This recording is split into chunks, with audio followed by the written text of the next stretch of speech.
नमस्कार दोस्तों, स्वागत करता हूं मैं आपका the social voice of India में। मैं हूं योगेश। दोस्तों, कांग्रेस में इस वक्त हर तरफ घमासान मचा है। एक तरफ जहां राहुल गांधी की भारत जोड़ो यात्रा चल रही है, तो वहीं दूसरी तरफ अब कांग्रेस जोड़ने की भी बात की जा रही है, क्योंकि कांग्रेस हर तरफ हर दिशा में टूटती हुई सी बिखरी हुई सी नजर आ रही है। गोवा का मामला अभी थमा भी नहीं था कि राजस्थान में बगावत के सुर बुलंद हो गए। बागियों ने ऐसा सर उठाया कि आला कमान हक्का बक्का रह गया। दोस्तों, इस समय कांग्रेस की हालत ये है कि उसके रणनीतिकारों को ये समझ नहीं आ रहा कि वो करें तो क्या करें। एक तरफ राहुल गांधी की भारत जोड़ो यात्रा है, जिसके माध्यम से कांग्रेस पूरे देश में अपनी खोई हुई जमीन तलाशने में जुटी है, तो वहीं दूसरी तरफ गोवा से लेकर राजस्थान तक कांग्रेस टूट और बिखराव का शिकार होती जा रही है। एक जगह मामला संभलता नहीं है कि दूसरी जगह बागी अपना सर उठा देते हैं। दोस्तों, राहुल गांधी हमेशा से ही कांग्रेस में आंतरिक लोकतंत्र के समर्थन में बात करते रहे हैं। कांग्रेस में शायद इसी वजह से दशकों बाद चुनाव हो रहा है अध्यक्ष पद के लिए। लेकिन जमीनी स्तर पर तो कांग्रेस में कुछ और ही चल रहा है। जमीनी स्तर पर कांग्रेस पार्टी में लगभग हर राज्य में घमासान मचा है, और जिसे काबू करने के लिए हाईकमान पार्टी में आंतरिक लोकतंत्र की भेंट चढ़ाने से भी अब गुरेज नहीं कर रहा। दोस्तों, जहां इस वक्त कांग्रेस में अध्यक्ष पद के लिए चुनाव हो रहा है, तो वहीं पहले गोवा और अब राजस्थान का प्रकरण ये इशारा कर रहा है कि कांग्रेस में आंतरिक लोकतंत्र कहीं खो सा गया है। कांग्रेस पार्टी में बागी रुख अख्तियार करने वाले सभी नेता, चाहे वो ज्योतिरादित्य सिंधिया हो या फिर गुलाम नबी आजाद, लगभग सभी बड़े नेताओं ने एक ही बात बार बार दोहराई है। वो ये कि पार्टी में उनकी सुनी नहीं जाती। एक तरफ पार्टी में आंतरिक लोकतंत्र की बात होती है और दूसरी तरफ पार्टी में बड़े नेताओं की भी नहीं सुनी जाती। तो फिर कांग्रेस पार्टी में आखिर चलती किसकी है? अगर कांग्रेस में आंतरिक लोकतंत्र की बात हो रही है और बड़े नेता, कांग्रेस छोड़ने वाले तमाम बड़े नेता ये कहते हैं कि कांग्रेस में तो उनकी सुनी ही नहीं जाती थी, इस वजह से वो कांग्रेस छोड़ रहे हैं, तो ऐसी स्थिति में ये सवाल उठना लाजमी है कि अगर कांग्रेस पार्टी में बड़े नेताओं की भी नहीं सुनी जाती, तो फिर कांग्रेस में आखिर क्या हो रहा है और कांग्रेस में लोकतंत्र कहाँ है? दोस्तों, ताजा मामला राजस्थान का है, जहां कांग्रेस पार्टी के पर्यवेक्षक एक लाइन का एक प्रस्ताव पारित कराने के लिए दिल्ली से जयपुर पहुंचे थे, लेकिन विधायकों ने वो प्रस्ताव पारित करने से साफ इनकार कर दिया। क्या था वो प्रस्ताव? वो प्रस्ताव ये था कि मुख्यमंत्री के चयन का फैसला हाईकमान को सौंप दिया जाए, लेकिन विधायकों ने इस बात से इनकार कर दिया।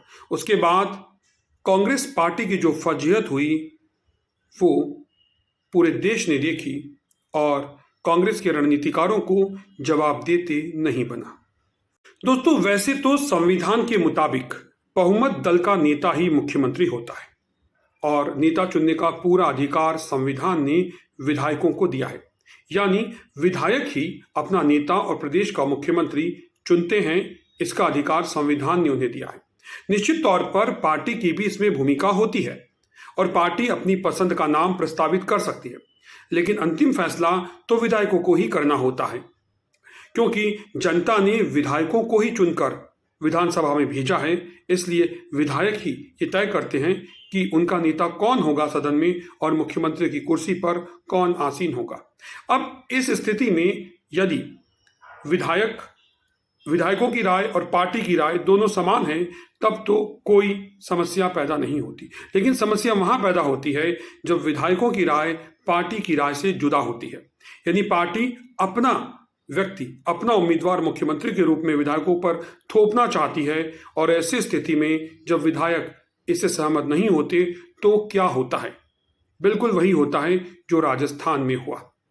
तो दोस्तों, सवाल ये उठता है कि राजस्थान में विधायकों के बागी सुर अख्तियार कर लेने से कांग्रेस को और आलाकमान को कितना नुकसान हुआ है, कांग्रेस पार्टी के लिए ये डैमेज कितना बड़ा डैमेज है। हालांकि कांग्रेस में अब ये कोई नई बात नहीं रह गई है, क्योंकि आए दिन कांग्रेस ऐसे मामलों से दो चार होती रहती है।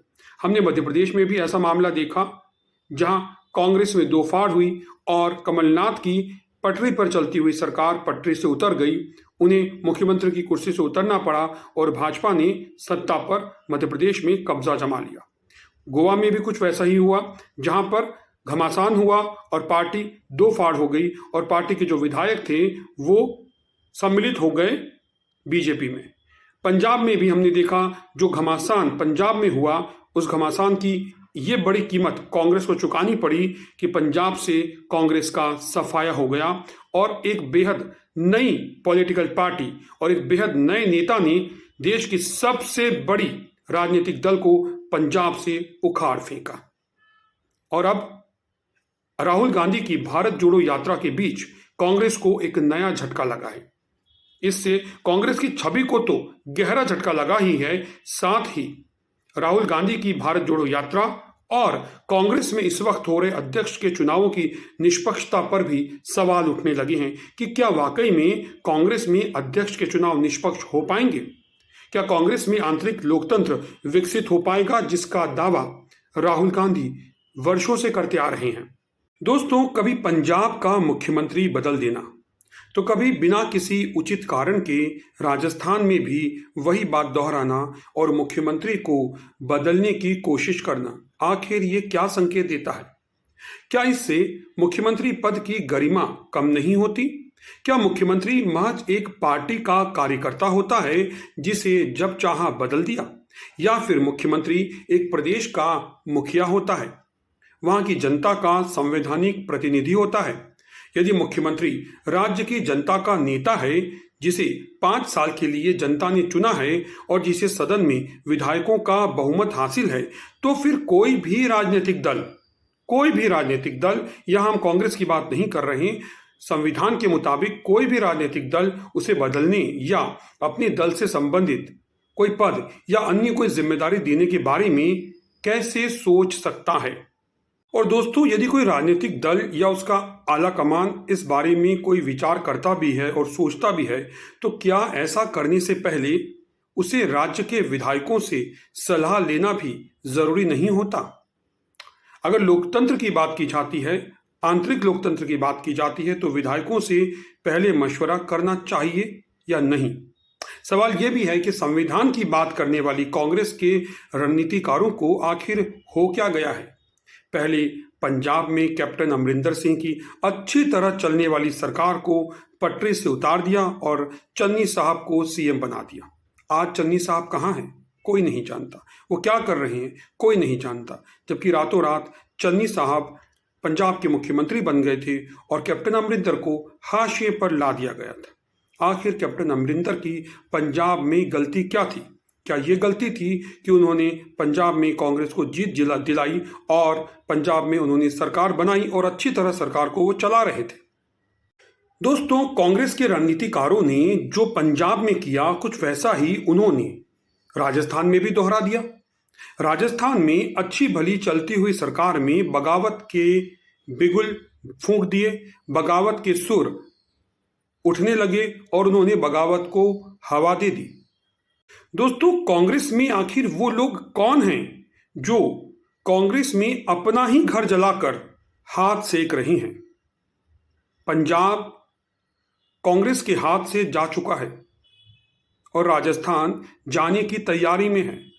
अगले साल राजस्थान में चुनाव है। पंजाब मॉडल राजस्थान में दोहराया जा रहा है। एक ऐसा व्यक्ति जो राजनीति में बिल्कुल नया खिलाड़ी था, उसने पहले दिल्ली में कांग्रेस को खत्म किया और फिर पंजाब से कांग्रेस का सफाया कर दिया। ऐसी स्थिति में क्या पंजाब की ही कहानी कांग्रेस राजस्थान में भी दोहरा रही है और केजरीवाल को राजस्थान में पैर पसारने के लिए जमीन दे रही है? दोस्तों, केजरीवाल की पार्टी आम आदमी पार्टी राजस्थान में भी अब पैठ बनाने की तैयारी में है। आने वाले चुनावों में आम आदमी पार्टी राजस्थान से 200 सीटों से, जी हां 200, पूरी 200 सीटों से चुनाव लड़ने की रणनीति बना रही है। तो वहीं बीजेपी कांग्रेस के कुनबे में कलह का फायदा उठाने का कोई भी मौका अपने हाथ से जाने नहीं देती। इसका एक उदाहरण हमने मध्य प्रदेश में देखा हाल ही में, जहां चुनाव में जीत के बावजूद कमलनाथ के हाथ से बीजेपी ने सत्ता छीन ली और अब कमलनाथ मैदान में खड़े अगली बार यानी अगले साल होने वाले चुनावों का इंतजार कर रहे हैं। दोस्तों, कांग्रेस के मन में इस वक्त क्या चल रहा है ये समझना बेहद मुश्किल है, क्योंकि कांग्रेस के रणनीतिकार जो भी दाव चलते हैं वो उल्टा ही पड़ जाता है। राहुल गांधी की भारत जोड़ो यात्रा का दाव उन्होंने चला और ये उम्मीद जताई जा रही थी कि इससे कांग्रेस को मजबूती मिलेगी और शुरू में वो कुछ सफल होते हुए दिखाई दिए, लेकिन गोवा प्रकरण हो गया और गोवा में कांग्रेस की फजीयत हुई। वो प्रकरण अभी खत्म भी नहीं हुआ था कि अचानक एन चुनावों के वक्त जब कांग्रेस में अध्यक्ष पद के लिए चुनाव हो रहे हैं उस वक्त राजस्थान में बगावत हो गई। तो कुल मिलाकर राजस्थान में, गोवा में और पंजाब में कांग्रेस बेहद कमजोर हुई है, यानी कांग्रेस के अच्छे दिन फिलहाल तो नहीं चल रहे। हालांकि कांग्रेस के आलाकमान और कांग्रेस के रणनीतिकार इस कोशिश में लगे हुए हैं कि कांग्रेस के अच्छे दिन लौट आएं, क्योंकि आने वाला समय चुनावों का है। एक तरफ राजस्थान में चुनाव हैं, दूसरी तरफ गुजरात में चुनाव हैं, मध्य प्रदेश में चुनाव हैं, हिमाचल प्रदेश में चुनाव हैं, छत्तीसगढ़ में चुनाव हैं और हर जगह कांग्रेस अपना गढ़ बनाने, बचाने और मैदान में उतरने की तैयारी कर रही है। लेकिन संगठन बेहद कमजोर है, कांग्रेस का कुनबा कलह का शिकार है। ऐसी स्थिति में कांग्रेस के रणनीतिकारों को आगे की राह क्या होगी ये तलाशना होगा, क्योंकि मंजिल कांग्रेस के लिए अब दूर और दूर होती जा रही है। तो दोस्तों, ये था कांग्रेस की अंदरूनी कलह पर हमारा एक वीडियो विश्लेषण। आपको ये वीडियो विश्लेषण कैसा लगा हमें ज़रूर बताइए कमेंट करके। अगर आपको वीडियो पसंद आया हो तो इसे लाइक कीजिए, शेयर कीजिए और बेल आइकॉन को ज़रूर दबाएं, ताकि आपको नोटिफिकेशंस मिलते रहें और हमारा और आपका ये संबंध, ये रिश्ता यूं ही बना रहे। फिलहाल इस वीडियो में इतना ही। मुझे दीजिए इजाज़त। नमस्कार।